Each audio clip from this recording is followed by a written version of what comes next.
அனைவருக்கும் வணக்கம். நான் உங்கள் நினைவின் கருவாயன். என்னடா இவன் மறுபடியும் ஆரம்பிச்சிட்டான்னு நீங்கள் எல்லாமே நினைப்பீங்க. ஒரு சிலர் ஏன் இவ்வளோ இடைவெளின்னு சொல்லிட்டு நினைப்பீங்க. அவங்களுக்கு மிக முக்கியமான ஒரு தகவலை நான் உங்கள்கிட்ட சொல்ல போகிறேன். ஏன் இந்த 2 மாத கால இடைவெளி?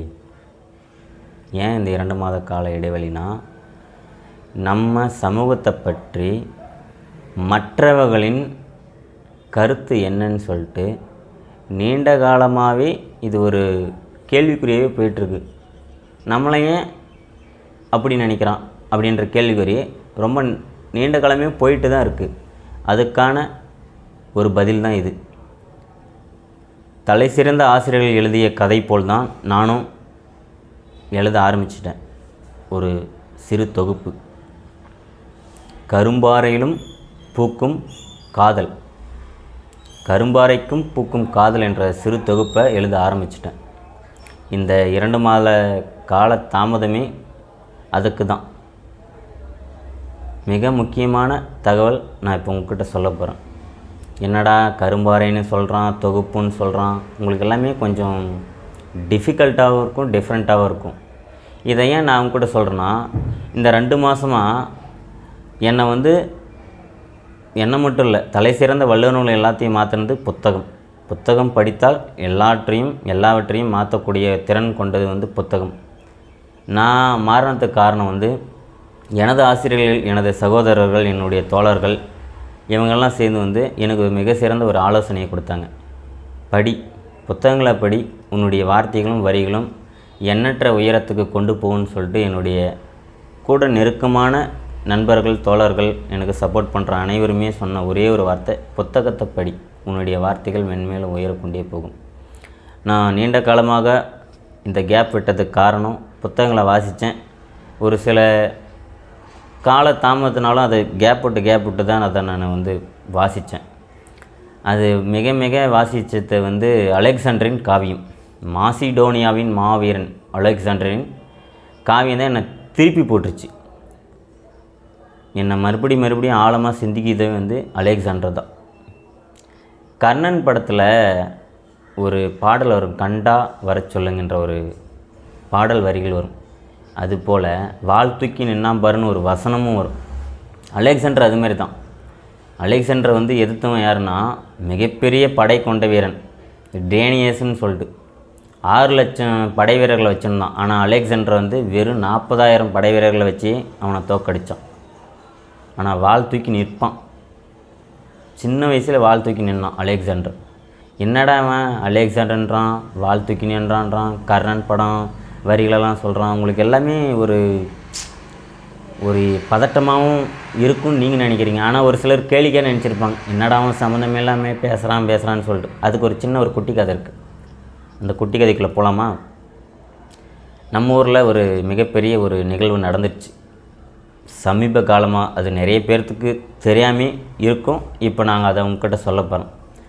ஜனவரி 13, 14, 15 ஒரு 3 நாள் மிகப்பெரிய ஒரு வன்மத்தை இளைஞருக்குள்ளே ஒரு வன்மத்தை பிரதிபலிச்சுட்டுங்க.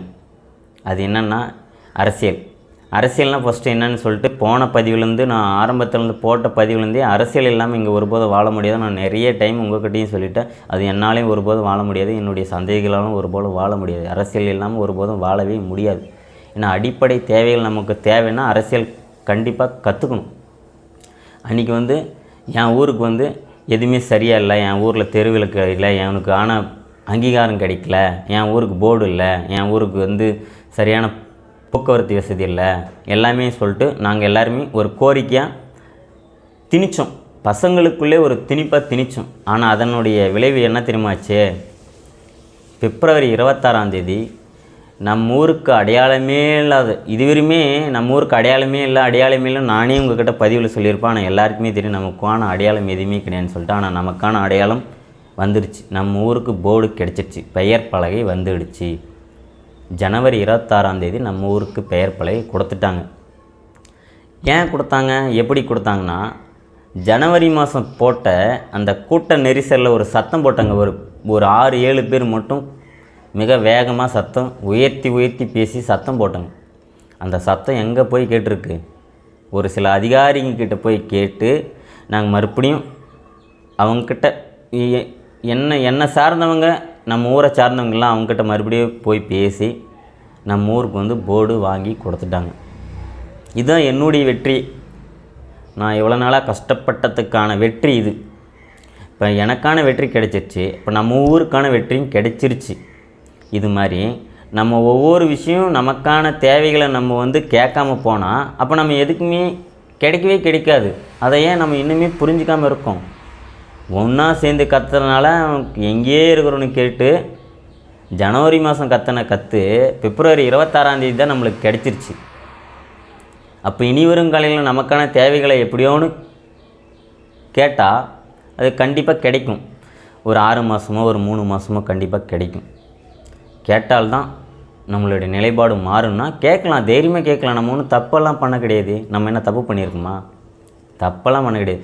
நம்மளுடைய சத்தம் எப்படி இருக்குன்னா மற்றவங்களுக்கு வந்து சண்டை செய்கிற மாதிரி இருக்கும். நீ அதான் பேசுகிற, உனக்கு அது எப்படி தெரியும், உனக்கு பேசுகிறதுக்கு அதுக்கு ரைட்ஸே இல்லை அப்படின்னு சொல்லிட்டு மற்றவங்களாம் நம்மளை வந்து டீமோட்டிவேஷன் பண்ணுவோம். நம்ம அதுக்கு பயப்படுற ஆளுங்களே கிடையாதுல்ல. எல்லாம் ஒன்று சேர்ந்தால் என்ன நடக்குன்னு ஊரில் வரவங்க எல்லாத்துக்குமே தெரியும். இந்த பதிவு அதுக்கு தான் முக்கியமாக ரொம்ப நீண்ட காலமாகவே இந்த பதிவு போடாததுக்கு ஒரு சின்ன ஒரு நிகழ்வு இருக்குது. அந்த நிகழ்வால் தான் இந்த பதிவெல்லாம் போடவே இல்லை. காலதாமதம் ஆயிடுச்சு. அதுக்கு நான் கண்டிப்பாக மன்னிப்பு கேட்டுக்கிறேன். ஏன்னா பிப்ரவரி 26ஆம் தேதி தான் அந்த போர்டு வந்துச்சு. அதை நான் பதிவு போட்டிருக்கணும், அது பதிவு போட முடியல. அதுக்கு என்ன மன்னிச்சிருங்க. நிறைய பேர் நினைப்பாங்க என்னடா மன்னிப்பு கேட்குற அப்படின்னு சொல்லிட்டு. மன்னிப்பு கேட்டதுன்னா தகவல் சொல்லாது தான் நான் மன்னிப்பு கேட்குறேன். மற்றபடி நான் யாருக்கோசரம் நான் எதுக்கோசரம் நான் கேட்கவே மாட்டேன். மன்னிப்பு கேட்குறது எனக்கு பிடிக்கவே பிடிக்காது. நான் யார்கிட்டையும் மன்னிப்பு, ஏன்னா நான் தப்பே பண்ண கிடையாது. நான் எல்லாத்தையும் கேட்குறேன். எனக்கு தேவையானதை நான் கேட்குறேன். அது வந்து மற்றவங்க வந்து தப்பாக நினச்சிங்கன்னா அதுக்கு நான் ஒன்றுமே பண்ண முடியாது. இதுக்கெல்லாம் முதற்படிக்காரமே நல்லா படிக்க சொல்லுங்கள். உங்கள் பிள்ளைங்களை நல்லா படிக்க வைங்க. உங்கள் பிள்ளைங்களை நம்ம எல்லாம் ஒன்று சேர்ந்தால் கண்டிப்பாக நம்மளுடைய ஊரை டெவலப் பண்ணலாம். படித்தவங்களுடைய லைஃப்லாம் எப்படி இருக்குன்னு உங்களுக்கே தெரியும். வானில் பறந்துருக்குறாங்க, எப்படி செங்குருவி போல் வானில் பறந்து கொண்டிருக்கிறாங்க செங்குருவி போல். அதுமாரி நம்மளும் படிக்கலாம், நம்மளும் பறக்கலாம். அவங்க பறந்துட்டு இருக்காங்க, நம்ம மேலே அப்படியே அண்ணாந்து பார்த்துட்ருக்கோம். அதனால் நமக்கு வந்து அது அவன் ஏன் பறக்கிறான்னு சொல்லிட்டு நம்ம அது வந்து பொறாமையால் சிந்திக்கக்கூடாது. நம்மளும் பறக்கலான்னு படித்து முன்னேறுங்க. பசங்களை நல்லா படிக்க வைங்க. படித்தா தான் நம்மளுடைய நிலைப்பாடு மாறும்னா படிக்க வச்சு தான் ஆகணும். ஒரு சில விஷயங்களெல்லாம் எதிர்த்து கேட்டால் தான் அந்த விஷயம் நமக்கு கிடைக்குன்னா கேட்கலாம், தப்பே கிடையாது. அரசியல் சார்ந்த விஷயங்களை கேட்டால் தான் நமக்கு அடிப்படை உரிமை கிடைக்கும்னா கண்டிப்பாக கேட்டு தான் ஆகணும். கதை இன்னுமே முடியல, இனிமேல் தான் ஆரம்பிக்க போகுது. மறுபடியும் சொல்கிறேன், கதை இன்னுமே முடியல, இனிமேல் தான் ஆரம்பிக்க போகுது. நன்றி, வணக்கம். நான் உங்கள் நீனுவின் கருவாயன். மற்றும் என்னுடைய பேக் போன்ஸ் நிறைய பேர் இருக்காங்க. அவங்கள வந்து விரைவில் என்னுடைய தொகுப்பில் வந்து நான் அறிமுகப்படுத்த போகிறேன். என்னுடைய ஆசிரியர்கள், என்னுடைய நண்பர்கள், மறுபடியும் நான் சொல்கிறேன், என்னுடைய ஆசிரியர்கள், என்னுடைய நண்பர்கள் எல்லாத்தையும் நான் உங்களுக்கு வந்து என்னுடைய தொகுப்பிலுடைய எழுத்துக்கள் மூலிமா தான் உங்களுக்கு நான் தெரிவிக்க போகிறேன். விரைவில் கொண்டு வருவோம். சந்திப்போம். நன்றி, வணக்கம்.